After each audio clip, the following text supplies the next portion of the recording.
Comment faire pour devenir un prophète majeur? Ça, ce n'est pas la bonne question à te demander. La bonne question à te demander, c'est comment est-ce que je peux ressembler plus à Jésus? Parce que Jésus est notre modèle parfait.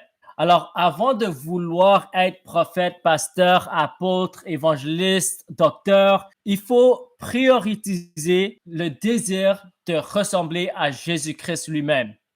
Et ça, ce n'est pas seulement dans les dons, mais dans les caractères, dans les fruits de l'esprit. Parce qu'on doit prioriser la sanctification. Parce que la parole de Dieu nous dit, les gens peuvent prophétiser, les gens peuvent guérir les malades, les gens peuvent faire des miracles.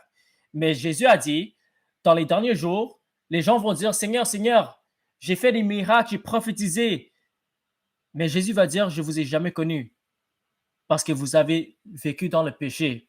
Alors, avant de vouloir être prophète, avant de vouloir marcher dans les dons de l'esprit, il faut prioriser la justice de Dieu. Cherche d'abord le royaume de Dieu et sa justice et toutes autres choses vont venir. Alors, il faut chercher à ressembler comme Jésus-Christ. Parce que beaucoup de personnes, ils veulent être prophètes, évangélistes, pasteurs, mais ils n'ont même pas la qualification d'un croyant. Et un croyant, c'est simplement un disciple obéissant.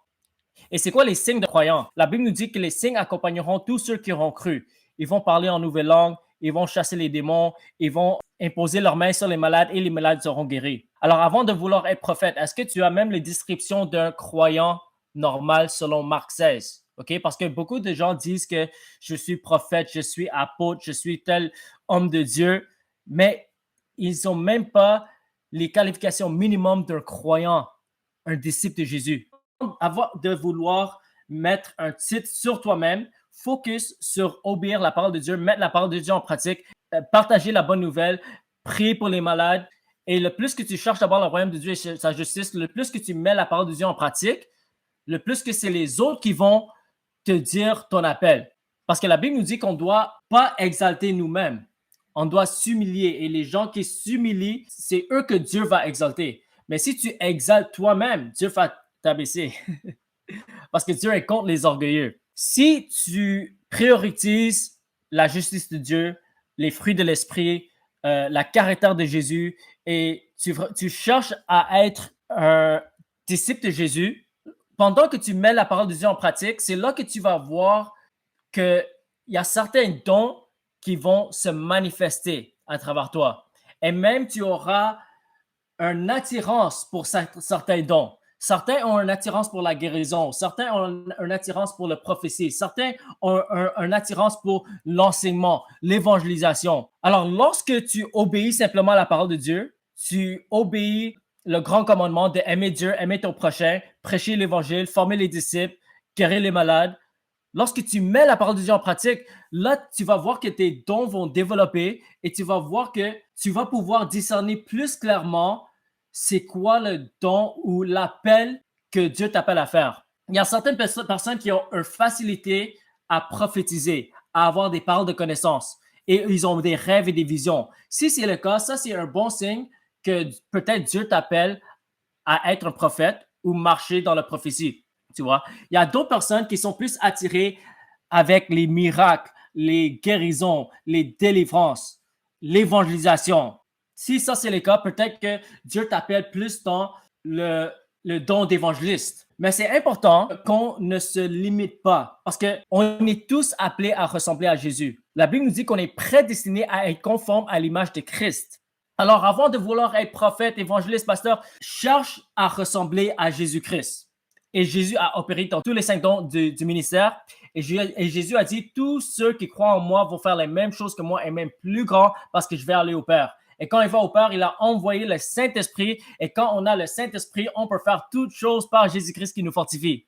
Alors, il faut aussi faire attention de ne pas se limiter parce qu'on peut activer les dons de l'esprit par la foi et on peut faire toutes choses par Jésus-Christ qui nous fortifie. Maintenant, Dieu nous donne des dons spécifiques, mais il ne faut pas se limiter à ces dons parce qu'on a un potentiel de ressembler à Jésus. C'est ça que Jésus a dit. Priorise la justice de Dieu et sa royaume. Priorise la sanctification. Priorise simplement mettre la parole de Dieu en pratique. Et là, tu vas voir que des dons vont développer et tu vas voir quel ministère tu coules plus facilement.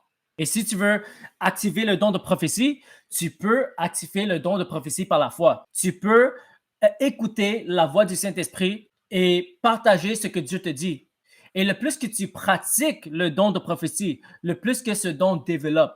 Même si tu peux faire des erreurs au début, la parole de Dieu nous dit on prophétise en partie parce qu'on n'a pas toute la connaissance. On a la connaissance de notre esprit, mais dans notre âme, on n'est pas totalement renouvelé. On est toujours en train de renouveler notre intelligence afin qu'on puisse marcher dans la plénitude de la connaissance de Christ. Pratique tes dons par la foi. Prophétise par la foi. Pratique le don de l'esprit. Et le plus que tu pratiques la parole de Dieu, le plus que tu pratiques les dons de l'esprit, le plus que les dons vont développer. Et là, tu vas pouvoir couler dans la prophétie, par exemple. Voilà. Alors, priorise la justice de Dieu, la sanctification, l'obéissance à la parole de Dieu, la grande commission. Et pendant que tu fais cela, pratique les dons de l'esprit, pratique le don de prophétie, pratique tes passions. Parce que certains de nous ont différentes passions pour différentes choses. Certaines personnes veulent prophétiser, certaines personnes veulent guérir les malades, mais il faut sortir hors de notre zone de confort et commencer à le mettre en pratique. Parce que si on ne fait pas ça, tu ne vas jamais devenir un prophète. Tu ne vas jamais devenir évangéliste. Tu ne vas jamais devenir un grand apôtre.